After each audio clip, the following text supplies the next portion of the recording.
Raise your standards or stay stuck forever. It's as simple and as powerful as that.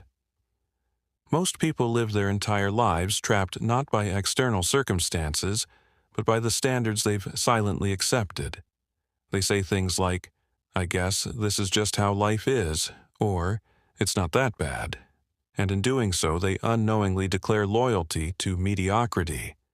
But here's the truth. Your life is a direct reflection of the standards you hold yourself to. Nothing more, nothing less. When you raise those standards, everything begins to shift. Not because the world suddenly becomes easier, but because you become stronger, clearer, and more relentless. Think about any area of your life where you feel stuck. Your health, your finances, your relationships. In every case, there's a standard you've tolerated. You've told yourself, "I'll start next week," or "This is good enough for now." Those statements are not harmless. They are agreements with mediocrity. And the longer you honor those agreements, the more deeply they become your identity. Eventually, they stop feeling like choices and start feeling like reality. That's how people end up stuck in jobs they hate, in bodies they're ashamed of, in relationships that drain them. Not because they lack talent or opportunity, but because they never demanded more from themselves. Raising your standards isn't about being perfect. It's not about setting unrealistic expectations. It's about refusing to settle. It's about drawing a line in the sand and saying, "This is no longer acceptable. I will not tolerate less than what I know I'm capable of." When you make that decision, not casually, but viscerally, you activate a part of yourself that's been asleep. Your energy changes, your focus sharpens. You stop making excuses and start making moves. But here's the thing. Life will test you the moment you raise your standards. The world doesn't instantly reward you for wanting more. It challenges you to prove that you're serious. People around you may push back. Old habits will try to sneak back in. Your mind will whisper doubts. That's part of the process. It's not meant to discourage you. It's meant to strengthen you. Every time you resist the pull of your old standard, you reinforce the new one. And over time, that new standard becomes your new normal. You'll know you've raised your standards when certain things start to feel non-negotiable. When skipping the gym doesn't even cross your mind. When accepting disrespect is no longer an option. When pursuing your dream isn't a wish, it's an obligation. That's when change happens. Not in the big, flashy moments, but in the silent decisions you make every single day. You stop waiting for permission, and you start acting like the person you've decided to become. Stop negotiating with your limitations. That inner dialogue, the one that says you're too tired, too old, too inexperienced, too late, it's a con. It's the voice of fear dressed up as logic. Every time you entertain it, every time you rationalize your excuses, you're making a deal with mediocrity. You're letting the weaker part of you lead the way. And the truth is, most people don't fail because they aren't capable. They fail because they keep pulling up a chair to negotiate with the very things that are holding them back. The moment you stop doing that is the moment your life begins to shift. Your limitations are not facts. They're patterns, habits, and beliefs that you've rehearsed for years. They feel real because you've repeated them so often. But feeling real doesn't make them true. What's true is that the human mind will always find a reason to stop. It will point out every possible risk, every past failure, every flaw. And if you let that voice run the show, you'll live your entire life in a box you built for yourself, one excuse at a time. That's what happens when you keep negotiating. You build a prison out of reasons. The most dangerous limitations are the ones that sound reasonable. I need more experience. I just need a little more time. Maybe, after things calm down, these statements sound harmless, even responsible. but they're really just elegant lies your mind tells you to stay comfortable. Every time you agree with those lies, you delay the breakthrough that's waiting for you. You trade long-term freedom for short-term relief. And slowly, almost without noticing, you start settling for a life that's just fine. Not extraordinary, not thrilling, just safe and predictable. But here's the shift. What if you decided to stop arguing for your limitations? What if you stopped giving your excuses the microphone? What if, instead, you treated every obstacle as a test of your hunger? Because that's what they really are. Every time you're tempted to sit down and negotiate with doubt, there's an opportunity to stand up and own your power instead. No deals, no discussions, just action. People who break records, people who change their lives, people who make the impossible happen. It's not that they don't feel fear. It's that they don't let fear become the voice of reason. They don't ask for permission from their past. They don't water down their vision to fit their current circumstances. They decide what they want, and they go after it with relentless focus. And when the voice of limitation shows up, and it always does, they don't debate it. They override it. Because the minute you stop negotiating with your limitations, you start negotiating with your potential. Take massive, imperfect action daily. That's the difference maker. That's the separator between those who talk about change and those who actually create it.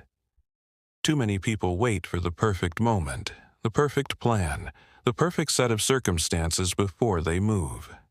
But perfection is the enemy of momentum. The world doesn't reward your intentions, it rewards your actions. And if you're waiting until you feel ready, you'll be waiting for the rest of your life. The people who rise, the ones who break through, they don't wait, they act. Not perfectly, not flawlessly, but massively and consistently. Every day you hesitate is a day you reinforce your current reality. That means if you want to build a new life, you have to take new actions, now, not next week, not after more research, not after you feel confident. Confidence doesn't come before action, it's the reward you earn after showing up. You build confidence like you build muscle, by doing the reps. And the only way to get stronger is to take action that stretches you. You don't grow in the comfort zone. You grow in the space where things are uncertain, messy, and a little scary. Massive action doesn't mean chaotic action. It means purposeful, bold movement toward the outcome you want. And it must be daily, not once in a while, not when inspiration hits. Every single day. Why? Because consistency compounds. Small efforts repeated day after day lead to massive results, but only if you stay in motion. The key is to stop measuring your progress by perfection and start measuring it by movement. You're not supposed to get everything right. You're supposed to get something going. Imperfect action is still forward motion. Maybe your business launch isn't flawless. Maybe your workout wasn't ideal. Maybe your first draft sucks. That's okay. Because done is better than perfect. Starting ugly is better than not starting at all. Action teaches you what planning can't. You learn by doing. You adjust by moving. And the faster you move, the faster you get feedback, the faster you improve. Most people get stuck in analysis, trying to eliminate every risk before they begin. But greatness doesn't come from avoiding mistakes. It comes from refusing to stop after making them. You have to be willing to look foolish. You have to be willing to fail forward. Because every successful person you admire has a trail of imperfect actions behind them. They just never let failure define them. They used it as fuel. They didn't dip their toe in the water. They jumped in. They didn't tiptoe around their dream. They attacked it. And that's what's required if you want to rise above average. Massive action with a bias toward execution, not excuses. You don't need to know every step. You just need to take the next one with everything you've got. Feed your mind or be led by fear. Every single day, whether you realize it or not, your mind is being shaped by what you watch, what you listen to, who you spend time with, and what you tell yourself. If you're not intentionally feeding your mind with empowering thoughts, new ideas, and bold perspectives, it will default to its survival mode. And survival mode is fear, it's hesitation, it's overthinking, self-doubt, and playing small. You were not born to be led by fear, but if you don't take control of what goes in, fear will take control of what comes out. Your decisions, your habits, your entire life direction. Your mindset is like a garden. If you don't plant powerful seeds, the weeds grow by default. Negativity, insecurity, worry, those things don't need permission. They show up on their own. That's why you have to be ruthless about what you allow into your mental space. You have to become a curator of strength, not a consumer of weakness. That means cutting off the news cycle when it's feeding you chaos. That means saying no to the drama, the gossip, the low-energy conversations that drain your power. That means choosing books over distractions, mentors over complainers, solutions over problems. Feeding your mind is not just about positive thinking. It's about equipping yourself with the mental tools to stay strong when life gets hard, because it will. It's about creating internal certainty so that no matter what's happening externally, you don't fall apart. The world is full of fear-based messages. From advertising to social media to even well-meaning friends and family, there's a constant stream of be careful, play it safe, what if it doesn't work? And if you're not careful, those messages become your inner voice. You start shrinking your vision to match their fear instead of expanding your mindset to match your potential. You need to overwhelm your mind with truth, with clarity, with power. Listen to people who challenge you to grow. Read things that light a fire in you. Write down what you want and why you want it, and read it every single morning. Build rituals that prime your mind for strength, not survival. Because when your mind is strong, fear doesn't get the final say. It may show up, but it won't control the outcome. There's no neutral in this game. You're either conditioning your mind to dominate fear, or you're allowing fear to dominate your mind. Every podcast, every video, every conversation, it's either lifting you up or pulling you down. You get to choose. And the more you feed your mind with conviction, courage, and truth, the less power fear has to sway you. It's not about ignoring fear. It's about drowning it in a sea of purpose. When you lead your mind, you lead your life. When you feed it well, it becomes your most powerful ally. Environment is stronger than willpower. You can have the strongest desire in the world, but if you're surrounded by people, places, and patterns that pull you backward, you will struggle to move forward. Willpower is like a battery. It drains. But environment is like a power source. It can either recharge you or completely deplete you. The truth is, most people try to change their lives without changing what surrounds them. They set goals, they make plans, but they stay connected to the same influences, routines, and energy that built their current reality. That's not transformation. That's self-sabotage in disguise. Look around. Who do you spend your time with? What kind of conversations are you having? What energy fills the space you live and work in? What habits does your environment reward? Discipline or distraction? Courage or comfort? Because no matter how motivated you are in the moment, if your environment contradicts your mission, eventually the mission loses. The pull of the familiar is powerful. It will whisper, just relax, take it easy, don't push so hard. And if the people around you echo that same message, you'll begin to believe it's normal. But what if normal is the problem? What if you're stuck not because you're lazy or undisciplined, but because you're trying to win a championship while training in a room full of amateurs? You can't become your highest self in a low-energy environment. You need friction. You need standards. You need people who make you uncomfortable, in the best way. People who challenge your thinking, who don't let you settle, who remind you of your greatness when you forget. Your environment should demand growth, not comfort. Sometimes that means letting go.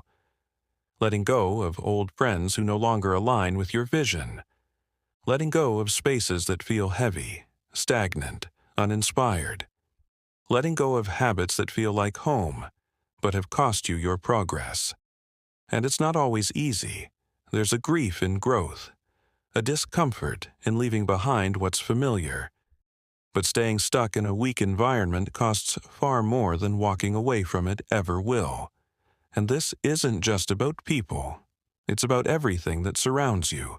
The music you play, the visuals on your walls, the order or chaos of your space, the routines that either anchor or distract you.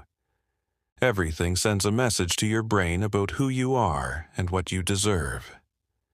You're always being conditioned.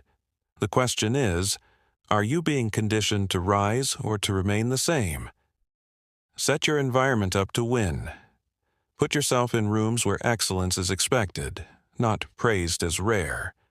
Put reminders of your goals where you can see them daily. Eliminate the distractions that steal your time and energy. Build a space that mirrors the life you want, not the life you're trying to escape. Because when your environment supports your evolution, you don't have to rely on willpower. You create momentum. And with momentum, everything changes. Raise your standards or stay stuck. It's that simple. Nothing in your life changes until you decide what is no longer acceptable.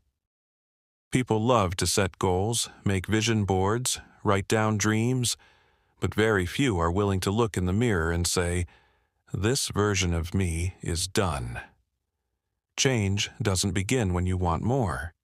It begins when you decide you're done settling for less. And that decision, that shift in your personal standards, that's where power lives. Standards are not wishes, they're not preferences, they're the rules you live by, consciously or not.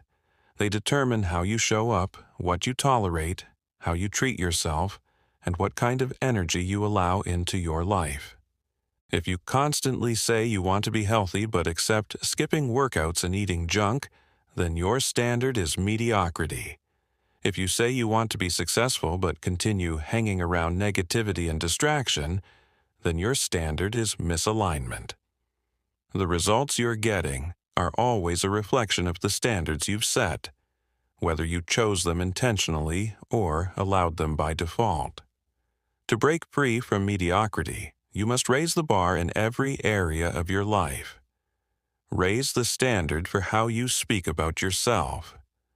No more self-deprecating jokes, no more talking like you're less than. Raise the standard for how you use your time. Stop wasting hours scrolling, binge-watching, or procrastinating. Raise the standard for who you let influence your mindset. If they don't challenge you, push you, or believe in you, their access to your life should be limited. Raise the standard for what kind of work you do. Stop clocking in just to get by and start showing up to grow, to lead, to dominate. This isn't about perfection, it's about alignment. Are your daily behaviors aligned with the identity you say you want to embody? Because you can't expect elite results from average effort. You can't expect breakthrough outcomes when you're tolerating break-even routines. Your life will rise to the level of your standards or fall to the level of your excuses. Raising your standards means drawing a line in the sand. It means declaring what's no longer acceptable, mentally, emotionally, physically, financially. And once that line is drawn, you no longer negotiate with your old self. You stop entertaining doubt. You stop letting fear run the show. You stop giving time to people who drain you and habits that sabotage you. You stop waiting for someone to give you permission and realize you've had the power all along. You have to live like the future version of you is already here. Speak like them. Walk like them. Decide like them, because the only thing separating you from that life is the gap between your current standards and the standards required to live it. Raise the floor, not just the ceiling. Because when you truly raise your standards, you force the world and yourself to respond differently. You set a new default, and suddenly, the old version of you can't survive in the new space you've created.